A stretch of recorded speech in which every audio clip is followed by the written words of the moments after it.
തുടർച്ചയായി 6ാം മാസവും രാജ്യത്ത് വിലക്കയറ്റത്തിൽ കേരളം 1ാം സ്ഥാനത്താണ്. ആരോഗ്യരംഗത്തും വിദ്യാഭ്യാസ രംഗത്തും അടക്കം രാജ്യത്ത് പല കാര്യങ്ങളിലും 1ാം സ്ഥാനത്താണ് കേരളമെന്ന് നാം അഭിമാനം കൊള്ളാറുണ്ട്. പക്ഷേ വിലക്കയറ്റത്തിലെ നമ്പർ 1 ഏതായാലും അഭിമാനകരമല്ല. ഉപഭോക്തൃ സംസ്ഥാനം എന്നത് കേരളത്തിൽ വിലക്കയറ്റം ഉയർന്ന നിലയിലാവുന്നതിനുള്ള പ്രധാന കാരണമാണ്.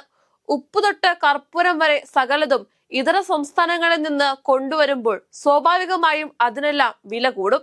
അരിയും പച്ചക്കറിയും അടക്കം എല്ലാം പുറത്തുനിന്ന് വരുന്നതാണ്. രാജ്യത്തെ മറ്റു പല ഭാഗങ്ങളെക്കാൾ ഉയർന്ന നിലയിലാണ് കേരളത്തിലെ ഇന്ധന വിലയും. രാജ്യത്തിന്റെ തെക്കേ അറ്റത്തുള്ള കേരളത്തിലേക്ക് സാധനങ്ങൾ കൊണ്ടുവരുന്നതിനുള്ള വാഹന വാടകയും മറ്റു ചെലവുകളും എല്ലാം കൂടുതലാണ്. ഇടനിലക്കാരുടെ കമ്മീഷൻ അടക്കം എല്ലാ ചെലവുകളും വിൽപ്പനക്കാർ ഉൽപ്പന്നങ്ങളുടെ മേലാണ് ചുമത്തുക. ഇവിടെ ഉൽപാദനം വർദ്ധിപ്പിക്കുക, സർക്കാരിന്റെ വിപണി ഇടപെടൽ കാര്യക്ഷമമാക്കുക തുടങ്ങിയ പലവിധ മാർഗങ്ങളാണ് വിലക്കയറ്റത്തെ നേരിടാനുള്ളത്.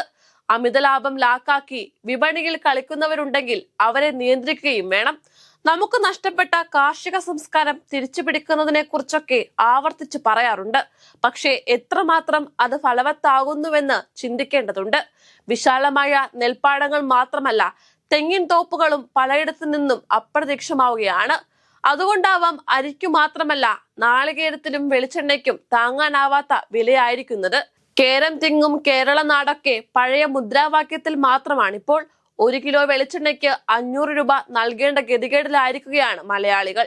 ഇതിന് സമാനമായി മറ്റു ഭക്ഷ്യ എണ്ണകളുടെ വിലയും വർദ്ധിക്കുന്നുണ്ട്.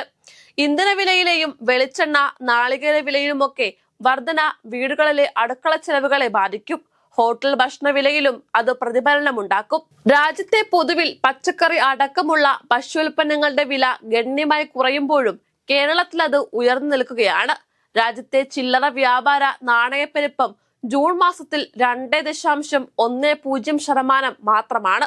6 വർഷത്തിനിടയിലെ ഏറ്റവും കുറഞ്ഞ നിരക്കാണിത്. ഭക്ഷ്യവസ്തുക്കളുടെ വിലയിലുണ്ടായ കുറവാണ് ഇത്രയും കുറഞ്ഞ നിരക്കിലേക്ക് നയിച്ചത്. എന്നാൽ അതൊന്നും കേരളത്തിലെത്തുമ്പോൾ അനുഭവപ്പെടുന്നില്ല. കേരളത്തിലെ ജൂൺ മാസത്തെ നാണയപ്പെരുപ്പം 6.7%. ദേശീയ ശരാശരിയേക്കാൾ എത്രയോ ഉയർന്നത്. നാണയപ്പെരുപ്പത്തിൽ 2ാം സ്ഥാനത്തുള്ള പഞ്ചാബിലെ നിരക്ക് 4.7%. 1ഉം 2ഉം സ്ഥാനങ്ങൾ തമ്മിൽ എത്ര വലിയ വ്യത്യാസമാണുള്ളത്. 3ാം സ്ഥാനത്തുള്ള ജമ്മു കശ്മീരിൽ 4.4% നാണയപ്പെരുപ്പമുണ്ട്.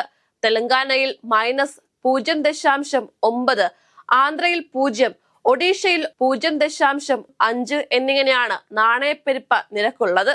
ദേശീയ ശരാശരിയായ 2.10% കുറഞ്ഞ നാണയപ്പെരുപ്പമുള്ള 12 സംസ്ഥാനങ്ങളുണ്ട്. മെയ് മാസത്തിലെ കണക്കെടുത്താൽ ദേശീയ തലത്തിലെ നാണയപ്പെരുപ്പം 2.82% ആയിരുന്നപ്പോൾ കേരളത്തിലത് 6.46%. ജനുവരിയിലും മാർച്ചിലും 6%-ന് മുകളിലായിരുന്നു കേരളത്തിലെ നാണയപ്പെരുപ്പം. ഫെബ്രുവരിയിൽ 7%-ന് മുകളിൽ, ഏപ്രിലിൽ 6%-ന് തൊട്ടു താഴെ. രാജ്യത്തെ മൊത്തത്തിൽ ഭക്ഷ്യോൽപ്പന്നങ്ങളുടെ ലഭ്യത കൂടിയിട്ടുണ്ട്.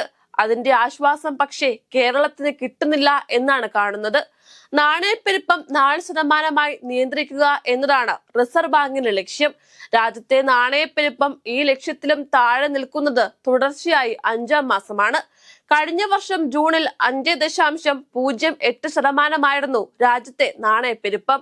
അതിൽ നിന്നുണ്ടായിട്ടുള്ള വലിയ മാറ്റം പക്ഷേ കേരളത്തിന് ഗുണകരമാവുന്നില്ല. വിലക്കയറ്റത്തിൽ പൊറുതിമുട്ടി കേരള ജനത ദുരിതത്തിൽ ആയിരിക്കുകയാണ്. വിലക്കയറ്റം കുറയുന്നതിന് വേണ്ടിയുള്ള അടിയന്തര നടപടികളാണ് ജനം പ്രതീക്ഷിക്കുന്നത്.